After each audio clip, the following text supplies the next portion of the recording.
L'équilibre. Bonjour, bonsoir, c'est cela. Dans une précédente vidéo, j'ai parlé de Napoléon. Voyons un peu ses prédécesseurs. Marc Aurèle, un autre assassin en puissance, vers à peu près 180 après Jésus.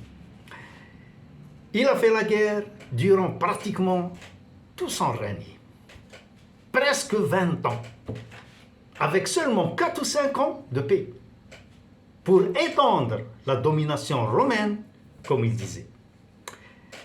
Et encore un autre, plus de 2 siècles avant Jésus, Hannibal, général carthaginois, il a fait le voyage de la Tunisie jusqu'en Italie avec armes et bagages, et même troupeau d'éléphants, qui était le fer de lance de son armée. Et cela pour affronter les légions romaines. Malheureusement pour lui, comme tant d'autres, sa logistique n'a pas pu suivre son élan. Bien sûr, il a fait trembler Rome, mais par la suite, exilé, en fuite, seul en vadrouille d'un pays à un autre, personne ne voulait lui donner asile pour ne pas déplaire à Rome. Il a fini par s'empoisonner dans un coin obscur quelque part, ignoré des hommes. Et encore un autre, 52 ans avant Jésus, Jules César, avec 12 légions, c'est-à-dire 6800 multiplié par 12, cela ferait disons 80 000 hommes, encerclés à Alésia, Vercingétorix et ses Gaulois. Et puis, les génocidaires se succèdent l'un derrière l'autre, sans interruption, à qui mieux. Une joyeuse compétition vers le crime et le désastre. L'esprit de l'homme dispose d'une imagination débordante quand il s'agit de trucider le voisin. La couronne revient à celui qui fera le plus de victimes qu'un tremblement de terre.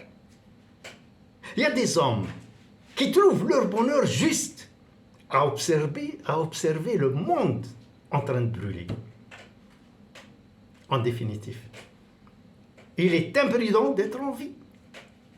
Vivre relève bien souvent du casse-tête chinois.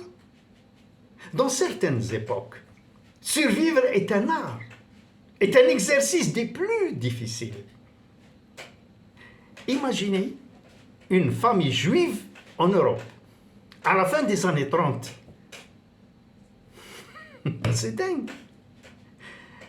La sécurité absolue se trouve finalement que dans la tombe.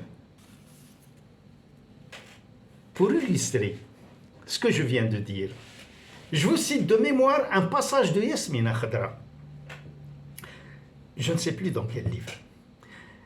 Si tu veux miser sur un monstre qui dure, choisis-le parmi les plus démunis.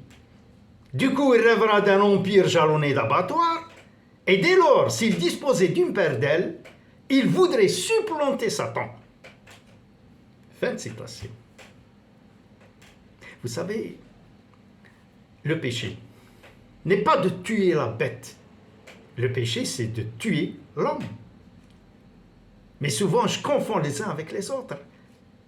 Alors, je vous pose la question. Le bien peut-il sortir du mal? Il faut savoir. Dans notre monde, tout est question d'équilibre. Mais le tout est de savoir comment répartir cet équilibre. La dualité du bien et du mal n'ont pas la même densité.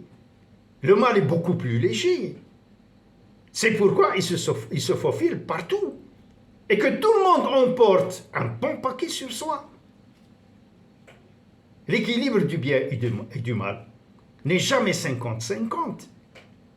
N'oublions pas que nous sommes sur une planète carnassière.